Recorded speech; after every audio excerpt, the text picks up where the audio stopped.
जय हिंद मित्रों, कड़वी सच्चाई कार्यक्रम में आज हमारी चर्चा जो है वो हम पेश करने जा रहे हैं कि बीमारी का पैसों से कोई संबंध नहीं। बीमारी का पैसों से कोई संबंध नहीं। मित्रों, आज एक ऐसा विषय दिलचस्प पहलू आपके सामने लेके आए हैं कि जो पैसे का एक ड्रामा रच करके और बीमारियों के नाम पे किस प्रकार से भारत देश के अंदर इस वक्त और विशेष तौर से हरियाणा में और हरियाणा के भी गुड़गांव साइबर सिटी में 2 केस हमारे सामने आए हैं, वो आज हम आपसे चर्चा कर रहे हैं और उस पर हमने काफी रिसर्च की। मित्रों, हम आपको बता रहे हैं कि ये कोरोना का जो समय चल रहा था, कोरोना और वायरस में तो बड़े स्तर पे ये सारी बीमारी बाहर से लाई गई और इस पर भी बहुत बड़े घोटाले हो गए जो बहुत राष्ट्रीय समाचार पत्रों ने छापे। परंतु इसी दौरान मेरे स्वयं के पास इसी वर्ष 2021 में 10 मार्च को एक केस मैंने ऐसा देखा। हमारे दैनिक जागरण राष्ट्रीय समाचार पत्र के गुड़गांव पेज में छपा था एक बीमारी के बारे में। वो बीमारी का नाम है spinal muscular atrophy. Spinal muscular atrophy. और जो यहाँ हमारे दैनिक जागरण के जो रिपोर्टर हैं गुड़गांव के अनिल भारद्वाज जी ने, उन्होंने वो स्टोरी लगाई थी तो मेरी जिज्ञासा जागी। हमारे सभी दर्शकों को बता देता हूं मैं कि मैं पत्रकारिता के साथ साथ पिछले 20 वर्षों से मेडिकल एस्ट्रोलॉजी में और गंभीर बीमारियों पे इंटरनेशनल लेवल की रिसर्च कर रहा हूं, अमेरिका, कनाडा और ऑस्ट्रेलिया। और मेरे काफी डॉक्टरों से कनाडा में भी और अमेरिका में भी संबंध है। मैंने काफी बीमारियों पर रिसर्च की और काम कर रहा हूं बाय मेडिकल एस्ट्रोलॉजी। तो मैं चौंका। मैंने उस वक्त अनिल भारद्वाज जी से संपर्क किया। उनसे संपर्क करके जो जिस बच्चे का नाम दिया गया था उस बच्चे की भुआ का मुझे मोबाइल नंबर मिला। वो है योजना नाम की लेडीज, जो कि उस वक्त भी डिप्टी सीएमओ जो गुड़गांव डॉक्टर अनंत कुमार जी के ऑफिस में किसी विभाग में कार्यरत है। तो उनसे मैंने बच्चे के पिता जो मोहित सैनी है उनका नंबर लिया और मोहित सैनी को मैंने गुड़गांव जैकमपुरा में जहां मैं रहता हूं मैंने बुलाया।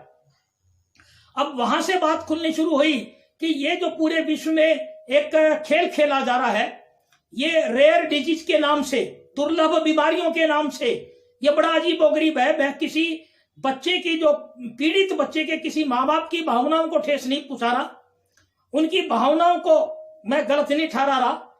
पीड़ित बच्चे के माँ बाप की एक अपनी हालात है, उनके साथ मेरी सद्भावनाएं हैं, मेरी संवेदनाएं हैं। परंतु मैं इस बीमारी का सत्य और बीमारी के पीछे जो खेल खेला जा रहा है धन को ठगने का, आज मैं हमारे सभी दर्शकों के सामने वो कड़वा सत्य हमारी इस कड़वी सच्चाई कार्यक्रम में हमारे दर्शकों के लिए पेश करने जा रहा हूं।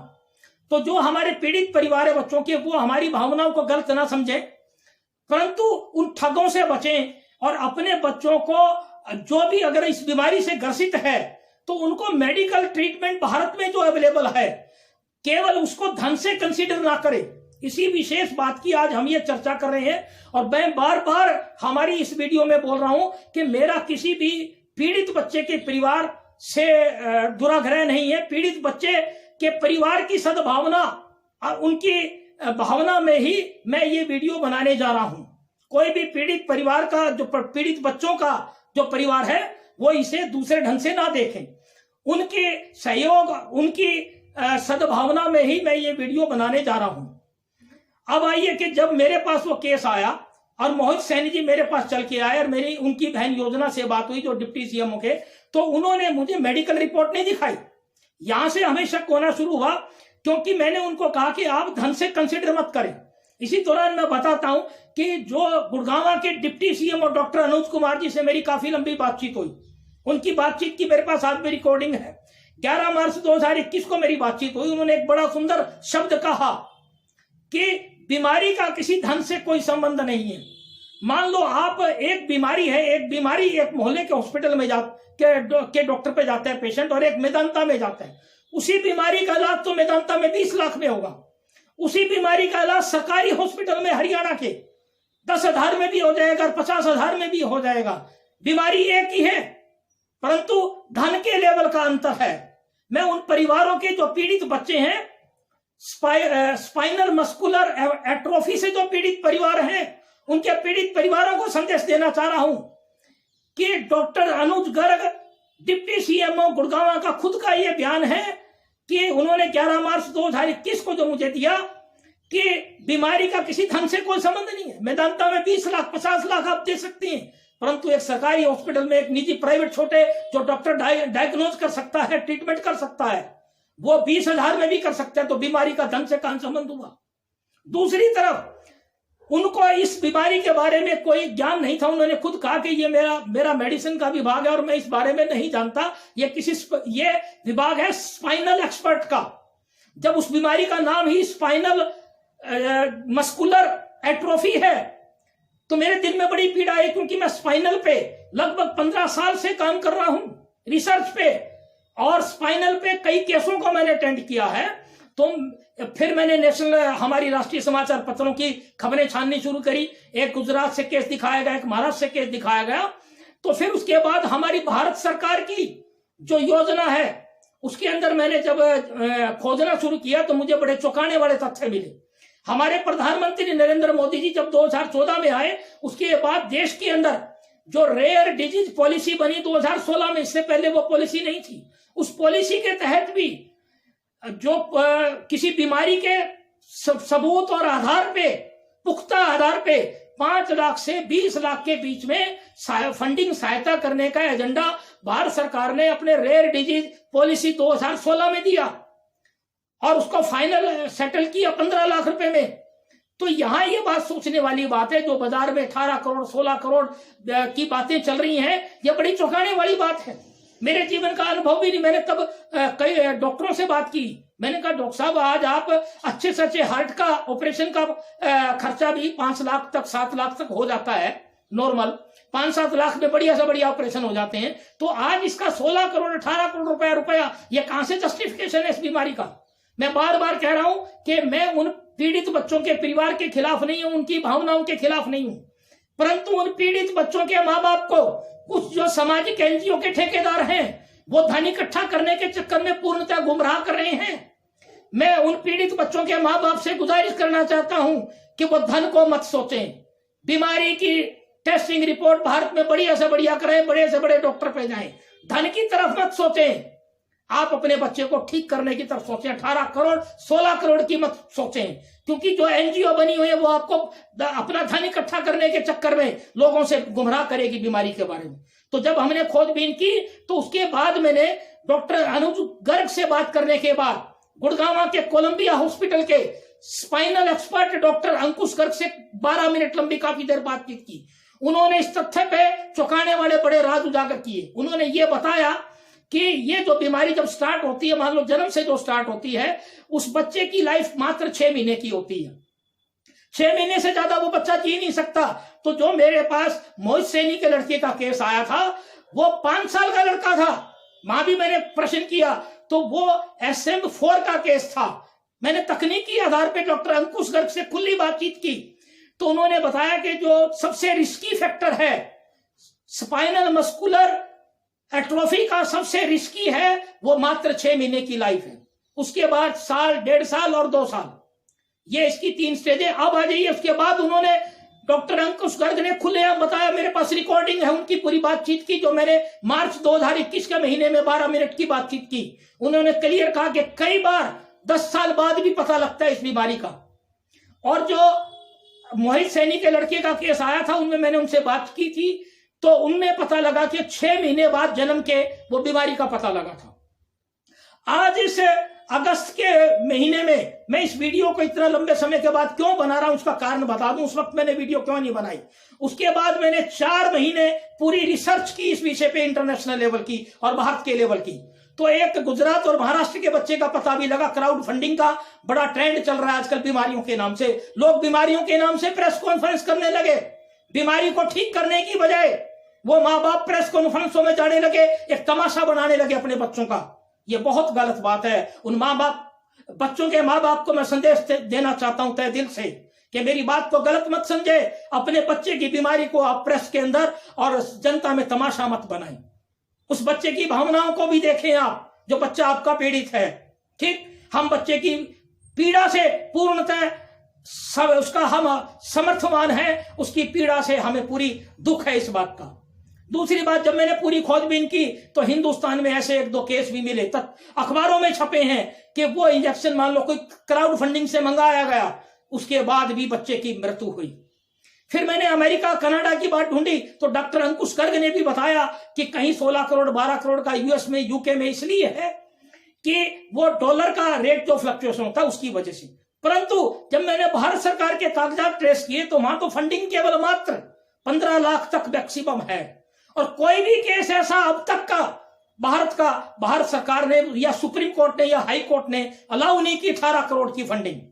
तो ये समाज के जो ठेकेदार, मैं बोलना नहीं चाहता, आज मेरे दिल में पीड़ा क्यों आई इतने समय बाद कि आज दोबारा से इस अगस्त के महीने के अंदर, आज 28 अगस्त 2021 को एक हमारे एक पत्रकार हैं यहाँ पे प्रवीण जी वायरल सच के, उनकी एक रिपोर्टर मैडम ने एक वीडियो बनाई, वो वीडियो मैंने देखी। यहाँ के गुड़गांव के सेक्टर 7D के निवासी प्रवीण मदार का बच्चा जो 17 महीने का है, वो इसी बीमारी से स्पाइनल मस्कुलर एट्रोफी से पीड़ित बताया गया उस वीडियो के अंदर। मैंने वीडियो पूरी सुनी तो यहाँ के एक दो एनजीओ बनाने वाले 2 ठेकेदार मैंने खड़े देखे तो मैं चौंक गया। तो मैंने प्रवीण जी वायरल सच के पत्रकार से बात की, उनको आगाह किया कि भाई साहब इसकी खोजबीन पूरी निकाले कि ये जो समाज के ठेकेदार हैं तो जो मेडिकल सुविधाओं का भी काम करते हैं, कोरोना में बहुत ठगी करी है और हमें धमकाया, मुझे विशेष तौर से धमकाया गया है। आज मैं उनका नाम नहीं ले रहा, मुझे विशेष तौर से धमकाया गया है कि भविष्य में अगर उल्टी सीधी खबर लगाई तो आपको हम देख लेंगे। आप एक बात बताइए, गुड़गांव की सारी जनता और हरियाणा की जनता से मैं गुजारिश करना चाहता हूं, और हरियाणा के मुख्यमंत्री मनोहर लाल खट्टर से, ये बीमारियों के नाम से ये छोटे छोटे इस प्रकार की ड्रामेबाजी कब से होने लगी, ब्रांडिंग कब से होने लगी? हरियाणा सरकार संज्ञान क्यों नहीं ले रही? हरियाणा पंजाब हाई कोर्ट संज्ञान क्यों नहीं ले रहा? सुप्रीम कोर्ट संज्ञान क्यों नहीं ले रहा? अगर वास्तव में 18 करोड़ रुपए का खर्चा है तो supreme court high court allow करे हिंदुस्तान की सरकार को। उन बच्चों की पीड़ा के साथ मैं मदन लाहौरिया तय दिल से हूं। दूसरी एक बात और बता देता हूं, मैंने मोहित सैनी का जो केस था उसमें उनको खुलेआम कहा था कि आप पैसे को कंसिडर मत करें। मेरे संबंध है अमेरिका में टॉप के प्लास्टिक सर्जन और प्रोफेसर इन मेडिसिन के वहां के डॉक्टरों से। मैंने उनको कहा कि आप मुझे अपनी मेडिकल रिपोर्ट ला के दें। मोहित सैनी ने मुझे आज तक 6 महीनों में कोई मेडिकल रिपोर्ट नहीं दी। मैंने उनसे कहा आपको पैसे से कोई ताल्लुक नहीं है। और आज भी मैंने प्रवीण पत्रकार को और उस वक्त अनिल भारद्वाज जी को भी कहा कि मेरे पास केस भेजे आप। धन से कोई ताल्लुक नहीं, आप मेडिकल रिपोर्ट लेके आए ना। उन्होंने भी किसी स्पाइनल देश के स्पाइनल एक्सपर्ट को नहीं दिखाया।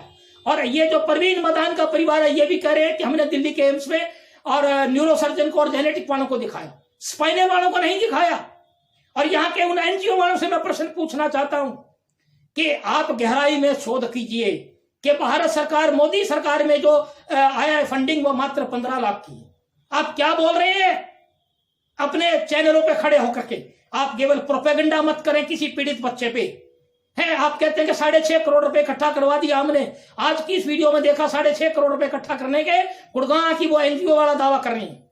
तो मैं हरियाणा सरकार से गुजारिश करता हूं हमारे इस चैनल एलएमएल जनता की आवाज यूट्यूब चैनल के माध्यम से कि अगर गुड़गांव की इन 2 एनजीओ के मालिकों ने 6.5 करोड़ रुपए इकट्ठा किया, उसकी जांच की जाए। किन किन लोगों ने दिया है जनता की भलाई में और उस पीड़ित परिवार के समर्थन में? कहीं ये फंडिंग 6.5 करोड़ रुपए की वो एनजीओ को तो नहीं आ रही, उस परिवार की बजाय ये जांच की जाए और वो बिल्कुल पूरे राष्ट्रीय समाचार पत्रों में लिस्ट छापी जाए 6.5 करोड़ रुपए की।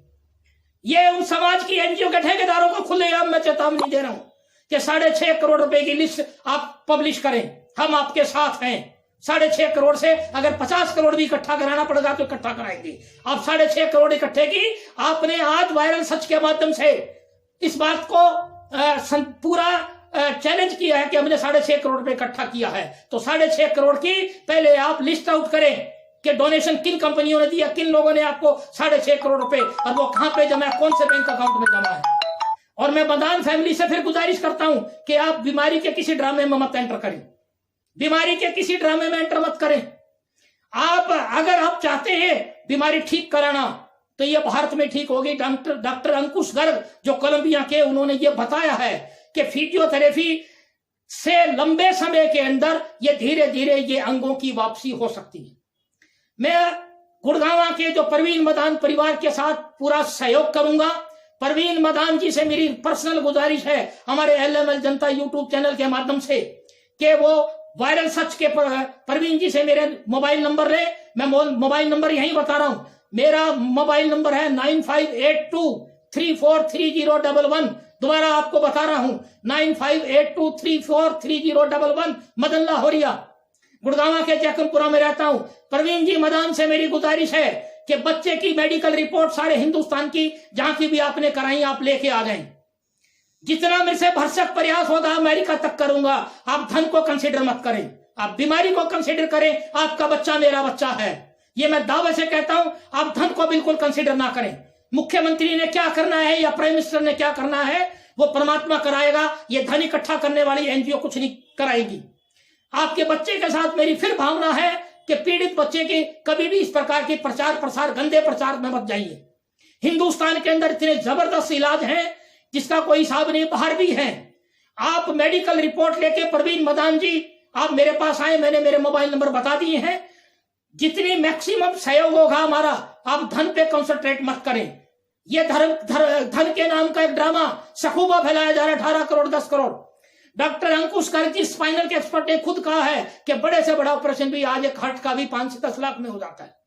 ऐसी कौन सी चीज 18 करोड़ 16 करोड़? क्या भारत के नरेंद्र मोदी प्रधानमंत्री ने 18 करोड़ को लागू किया है? एक्साइज टैक्स बताते हैं, एक ही बच्चे का केस है कि 6 करोड़ रुपए एक्साइज टैक्स लगा। मैंने 7 महीने के अंदर पूरे वर्ल्ड की वेबसाइटों को ट्रेसा है, पूरी राष्ट्रीय समाचार पत्रों की खबरों को सर्च किया है, बहुत से डॉक्टरों से बात हुई है। अंत में आखिर में बहुत मुझे बात पसंद आई। डॉक्टर अनुज गर्ग, यहां जो डिप्टी सीएमओ की उनकी बात मेरे को बड़ी पसंद आई। उन्होंने ये कहा कि मदन जी बीमारी को धन से कभी मत तोड़ना। बीमारी मेदांता में 50 लाख से ठीक हो सकती है, तो एक छोटे अस्पताल में 20,000 से भी 40,000 से भी वो बीमारी ठीक हो सकती है। ये मेरे अनुभव में डॉक्टर अनुज गर्ग की बात मुझे बड़ी पसंद आई। डॉक्टर अंकुश गर्ग जो कोलंबिया के स्पाइनल एक्सपर्ट हैं, उन्होंने भी बड़ी सटीक बात कही कि ये जो पैसे का है, बोला ये हमारे विचार से हम नहीं मान सकते। और उन्होंने कहा कि फिजिकल थेरेपी, फिजियोथेरेपी से, दूसरा कि कई बार बीमारी 10 साल के बाद भी पता लगती है। और उन्होंने यहां तक कहा है डॉक्टर अंकुश गर्ग ने कि कोई भी परिवार अगर अपना पीड़ित बच्चा होता है और उसको अपनी प्रॉपर्टियां बेचनी पड़े तो वो प्रॉपर्टियां बेच के बीमारी का, धन का इंतजाम ना करे। बीमारी को ठीक करवाने के नजरिए से देखे, धन के नजरिए से ना देखे। मैं हमारे सभी दर्शकों को यह हमारा संदेश दे रहा हूं।